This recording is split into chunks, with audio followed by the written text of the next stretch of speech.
Hi, good morning all of you. अब हम लोग धीरे धीरे स्पोकन इंग्लिश की ओर चलेंगे और आज हम आपको एक छोटे से एग्जाम्पल से बताएंगे कि दिस और दैट का प्रयोग हम किस तरह से कर सकते हैं। हालांकि दिस और दैट काफ़ी इजी शब्द होता है, दिस मीन्स यह और दैट मीन्स वह, लेकिन इसका जो प्रयोग होता है वो थोड़ा सा डिफरेंट होता है। किस तरह से इसका प्रयोग करेंगे आइए देखते हैं इस सीरीज में। चलिए, सबसे पहले तो हम जानते हैं कि दिस का मतलब क्या होता है, THIS, दिस, और दूसरा शब्द मैंने बताया दैट। इन दोनों का मतलब सीधा है कि दिस मीन्स होता है यह और दैट मीन्स वह। तो यह और वह यहाँ पे डिस्टेंस को शो करता है। यदि नज़दीक के किसी सामान को, किसी वस्तु को, किसी को इंडिकेट करना हो तो हम दिस का इस्तेमाल करते हैं, वहाँ पे दिस का यूज़ करते हैं। और यदि दूर के वस्तु को दिखाना हो तो वहाँ पे हम लोग दैट का यूज़ करते हैं। तो चलिए इसके कुछ एग्जाम्पल्स लेते हैं। सपोज यह एक कुर्सी है, तो यहाँ पे चूंकि कुर्सी नज़दीक है, हमारे नियर अबाउट में है, तो वी यूज दिस इज और चेयर फुल स्टॉप। यह एक गाय है, दिस इज अ काउ। यह एक हाथी है, दिस इज एन एलिफेंट। अब यहाँ पे मैंने एन लगाया है, एन का इस्तेमाल किया है बिकॉज ई एक वोवेल लेटर है और एलिफेंट ई से शुरू होता है, दैट मीन्स एक वोवेल लेटर से शुरू होता है। इसके लिए हमने यहाँ पर एन का इस्तेमाल किया है, एलिफेंट के पहले हमने यहाँ पे एन लगाया है। तो आप इस बात को देख रहे हैं कि जो चीज़ हमारे नज़दीक में है हम लोग उसे दिस से शुरू करते हैं। और चलिए हम लोग कुछ एग्जाम्पल लेते हैं दैट का। दैट जब दूर की वस्तु को इंडिकेट करना हो, हमसे थोड़ी दूरी पर कोई वस्तु हो, तो वहाँ पर हम लोग दैट का इस्तेमाल करते हैं।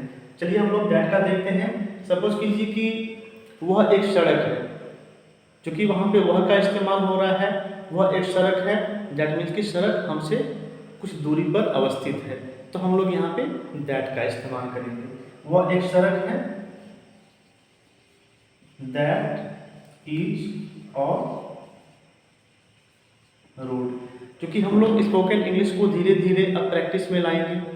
अभी तक हमने सेंटेंस को जाना और सेंटेंस के बारे में हमने पढ़ा, तो बेसिक सी बात हमारी हो गई। और स्पोकन इंग्लिश हम लोग धीरे धीरे इसको अब इंग्लिश के नेक्स्ट लेवल पे जाएंगे और छोटे छोटे शब्दों से हम आपको बताएंगे, हम आपको सिखाएंगे। आप जानने की कोशिश भी करो कि हम लोग इंग्लिश में बोलेंगे कैसे, इजी वर्ड्स और आसानी से इंग्लिश को हम लोग प्रैक्टिस पे लाने का प्रयास करेंगे। दैट इज अ रोड, वह एक सड़क है। सपोज कि वह एक मंदिर है और मंदिर का टेम्पल होता है जैसा कि आप जानते हैं। तो आप लोग एक सेंटेंस को दैट लेके कम से कम 10 सेंटेंस बनाने का प्रयास करें। नहीं हो तो कमेंट बॉक्स में आप लिखें और मैं उसे सॉल्व करने का प्रयास करूंगा, मैं आपको प्रैक्टिस भी करवाऊंगा। वह एक मंदिर है, दैट इज अ टेम्पल। वह एक पेड़ है, दैट इज अ ट्री। ऐसे वह एक दुकान है, दैट इज अ शॉप। वह एक दुकानदार है। तो यहाँ पे दैट का इस्तेमाल नहीं करेंगे हम लोग, छोटा सा ठीक है, यहाँ पे दैट का इस्तेमाल नहीं करेंगे। सामान्यतः जो निर्जीव वस्तुएं होती है, नॉन लिविंग थिंग्स, उसके लिए हम लोग दैट का इस्तेमाल करते हैं, और जो लिविंग थिंग्स होता है उसके लिए हम लोग ही का इस्तेमाल करते हैं। तो ही के बारे में हम लोग बाद में पढ़ेंगे। अभी जो हमारा क्लास है, जो हमारा फोकस है दिस और दैट पे। दिस मीन्स यह, दैट मीन्स वह। दिस का इस्तेमाल हम लोग करते हैं नज़दीक के लिए, नियर अबाउट के लिए, और दैट का करते हैं फार के लिए, फार मीन टू नियर मीन्स नज़दीक। तो हमारा एक छोटा सा आज क्लास हुआ जिसमें दिस और दैट के बारे में हम लोग जाने, और मैं आपको कुछ सेंटेंस का फॉर्मेट दे रहा हूँ, आप लोग इसे बनाने का प्रयास करेंगे। मैं दिस इज करके दे रहा हूँ, दैट इज करके दे रहा हूँ, उसके आगे का जो कॉम्प्लीमेंट है, जो ऑब्जेक्ट है, वो आपको डालना है। दिस इज ए, आपको बनाना है इससे तकरीबन 10 सेंटेंसेस, और दैट से आपको बनाना है दैट इज ऑफ। यहाँ पे ए और एन दोनों का इस्तेमाल आप लोग करेंगे। जो वोवेल से शुरू होगा, जो भी सेंटेंस, जो भी वर्ड्स, उसके लिए हम लोग एन का इस्तेमाल करेंगे, और जो कॉन्सोनेंट से शुरू होगा उसके लिए हम लोग ए का इस्तेमाल करेंगे।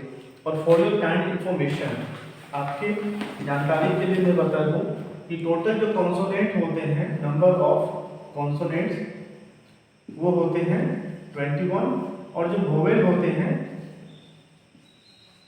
वो होते हैं 5। टोटल लेटर जो होते हैं 26 होते हैं। और एक बात मैं आपको बता दूं कि जो वर्णमाला होते हैं, वर्णमाला एक ही होता है। तो एक क्वेश्चन आज आपके लिए, आप उसे कमेंट बॉक्स में बताइएगा। नेक्स्ट क्लास जब मैं आऊँ तो आप मुझसे डायरेक्ट भी पूछ सकते हैं कि how many letters in English alphabet.